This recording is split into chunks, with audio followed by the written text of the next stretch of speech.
What if the next great migration of humankind doesn't happen across oceans, but across planets?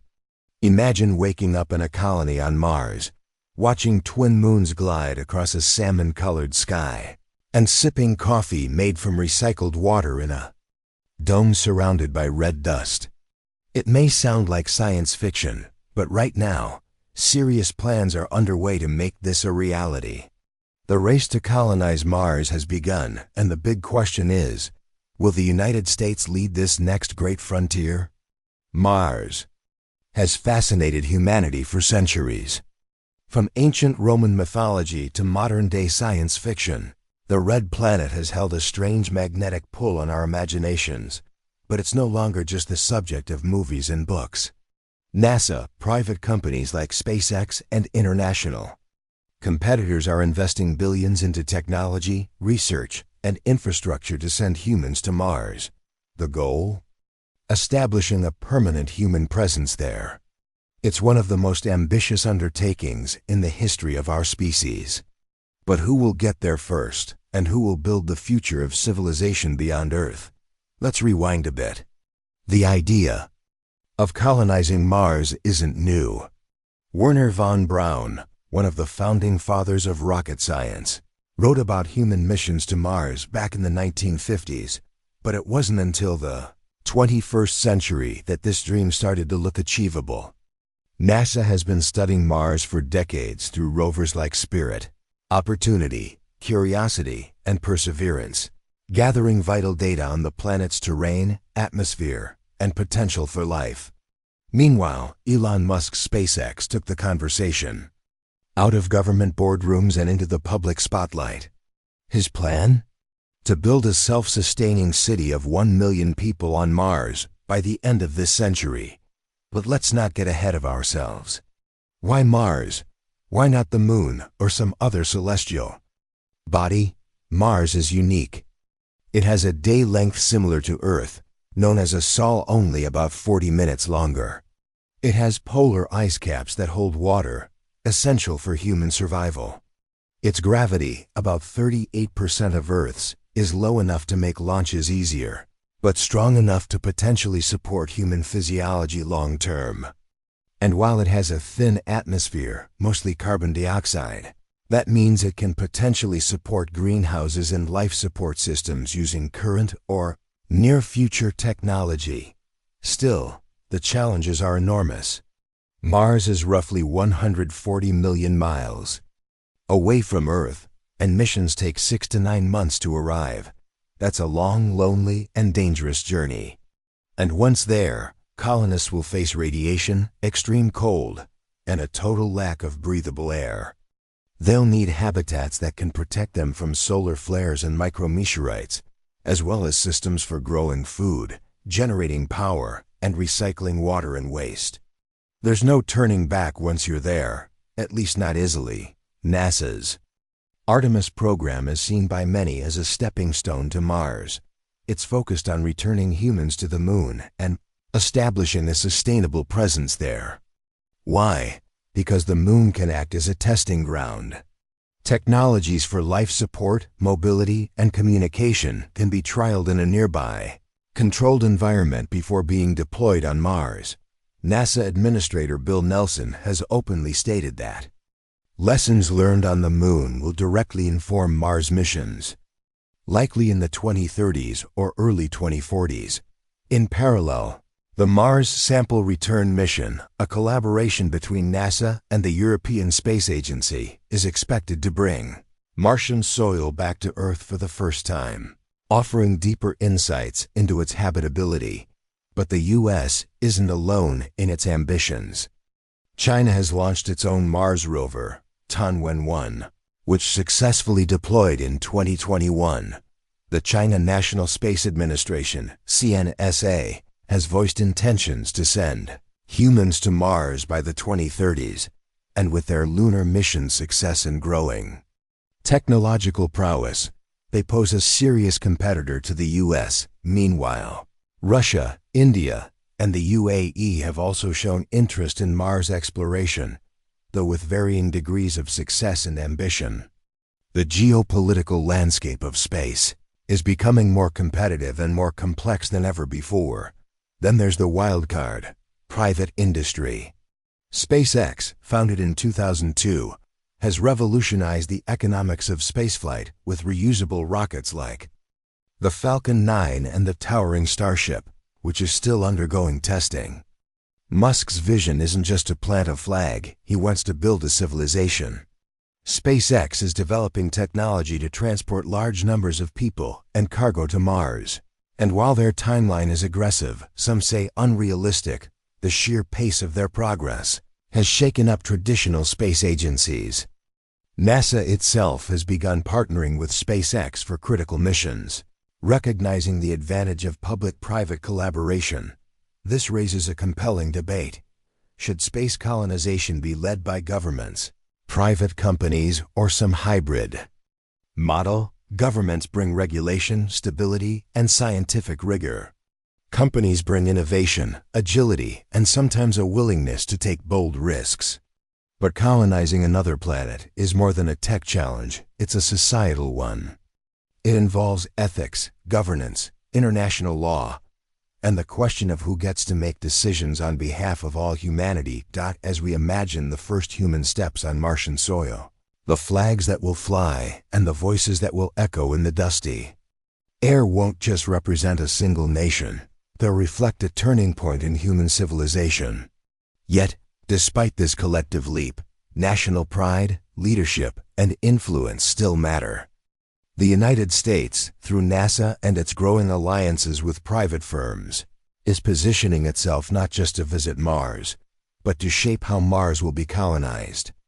And this isn't just about planting a flag, it's about writing the rules of an entirely new world. To understand how the U.S. might lead this interplanetary chapter, it's crucial to examine both its infrastructure and its strategy. NASA's current roadmap includes the Moon to Mars approach, using the Artemis missions to build the Lunar Gateway, a space station orbiting the Moon that will act as a launch pad for deeper space missions. This is a significant advantage. It creates a sustainable supply chain and a testbed for the technologies needed for Mars, from radiation shielding and autonomous systems to life support and nuclear propulsion. Meanwhile, the Perseverance rover has been exploring the Jezero crater on Mars since 2021, collecting samples that could be returned to Earth in the next decade. These samples are vital to understand whether life ever existed on Mars and to assess the risks of planetary contamination. The knowledge gained is more than academic, it's foundational to building colonies that are both sustainable and scientifically responsible. Add to this NASA's collaboration with other agencies, like the European Space Agency, and you start to see a broader coalition forming. But coalitions require leadership, and that's where the U.S. could dominate. Leadership in space isn't just about being first. It's about influence over the rules, the standards, and the vision. The Outer Space Treaty of 1967, signed by the U.S. and many other nations, states that no country can claim sovereignty over celestial bodies.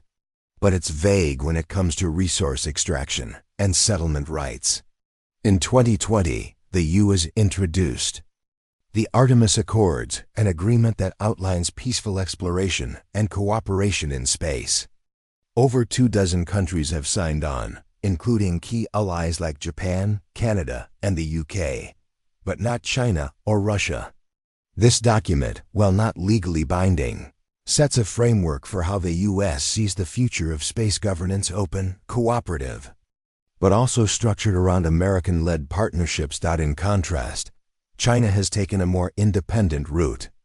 With the success of Tiangwen-1, the CNSA has proven its capability to reach and operate on Mars, and they're not stopping there. China's plans include building their own lunar base, sending humans to Mars by the 2030s, and developing long-term robotic infrastructure on the planet.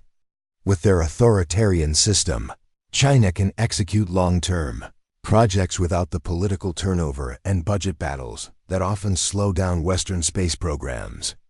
They've already built a fully functioning space station, Chang'e, While the U.S. prepares for the retirement of the ISS, this steady progress raises concerns and competition for U.S. dominance in the cosmos. Russia, once a space superpower, now struggles with funding, political isolation, and a decaying infrastructure.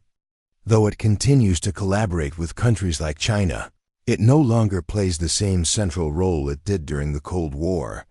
India, on the other hand, is emerging fast.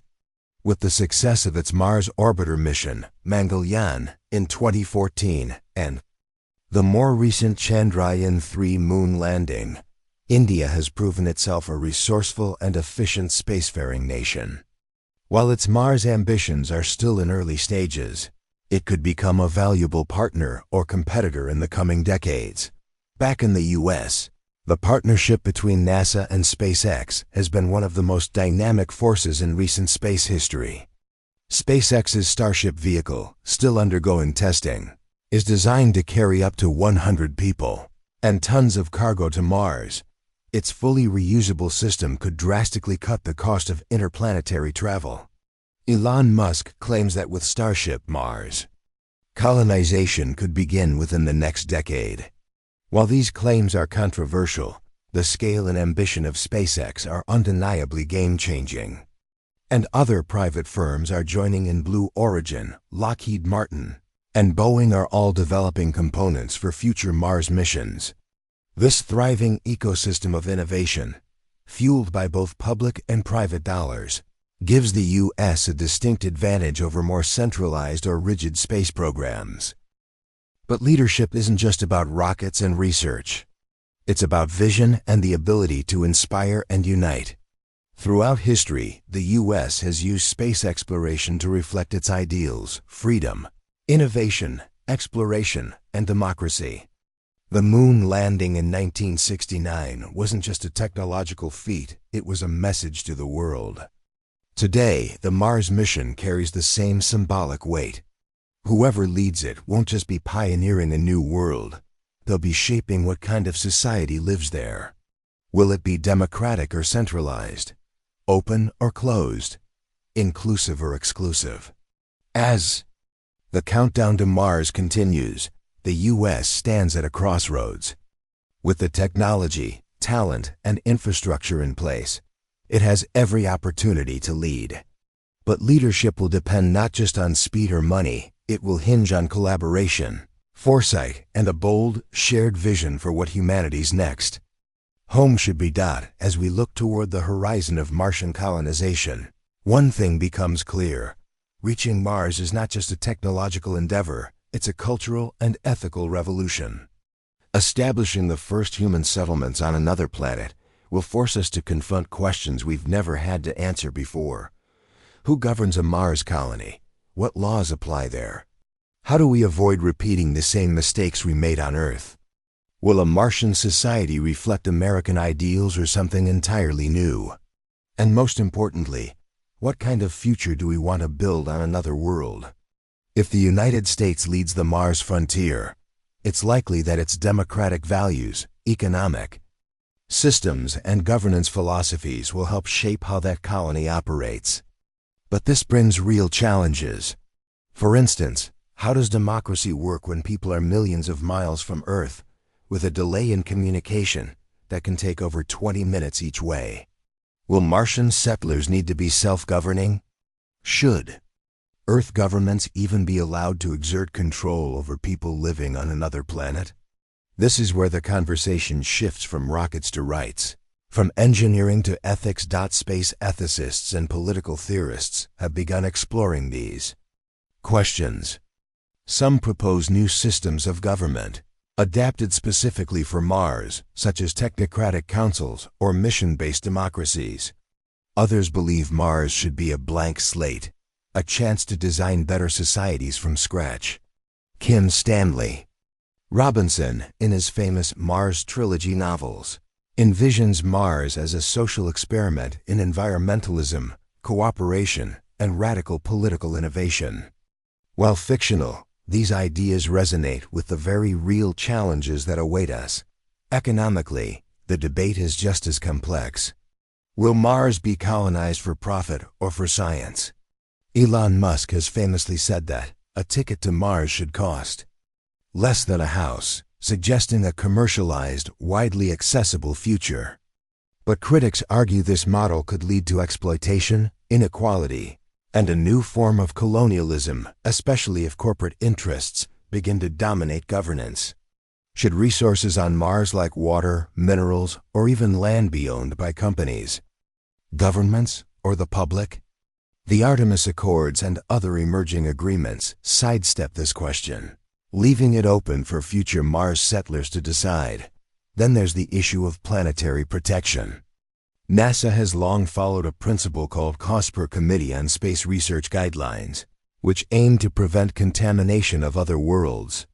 If Mars has microbial life, even just a few single-celled organisms, introducing Earth bacteria could irreversibly alter its ecosystem. Colonization could threaten Martian life before we even confirm it exists. For this reason, many scientists argue for extreme caution building colonies only in regions deemed biologically dead and continuing. Robotic exploration until we know more. Social dynamics pose another massive unknown. What kind of people will live on Mars? How will they deal with isolation, limited resources, and psychological stress? Studies conducted in analog environments like high seas in Hawaii or the Mars Society's desert station in Utah suggest that even highly trained astronauts can suffer from tension, depression, and interpersonal conflict after just a few weeks in confinement. A Martian colony will need robust mental health support, community-building rituals, and perhaps even new cultural practices that evolve uniquely under Martian skies. Interestingly, some researchers believe that Martian-born children, if and when we reach that stage, might become the true Martians. Their biology could be shaped by lower gravity. Their culture, by necessity, will be shaped by scarcity, cooperation, and resilience. Over time, will they still identify as Americans or Earthlings at all? Or will they see themselves as the first citizens of a new world? The implications of U.S. leadership on Mars go beyond science and economics. It also sends a signal about who sets the moral compass for humanity's future. If the U.S. wants to lead this frontier, it must do more than build rockets. It must build trust, alliances, and inclusive visions for how we live together in space. That includes investing in education, inspiring young people to pursue STEM careers, and promoting global collaboration rather than space nationalism. In the end, the race to Mars is not a sprint. It's a marathon, one that spans generations. The U.S. may be at the front of the pack now, but staying there will require commitment, vision, and humility. Mars will not be tamed easily. It will push us to our limits. But it also offers the greatest canvas humanity has ever been given, a whole planet where we can ask not just how we survive, but how we thrive. So, will the U.S. lead the next great frontier? That depends on whether it can see Mars not just as a destination, but as a shared dream. A dream big enough for all of humanity. One where the first footprint is American, but the future belongs to everyone. Now it's your turn.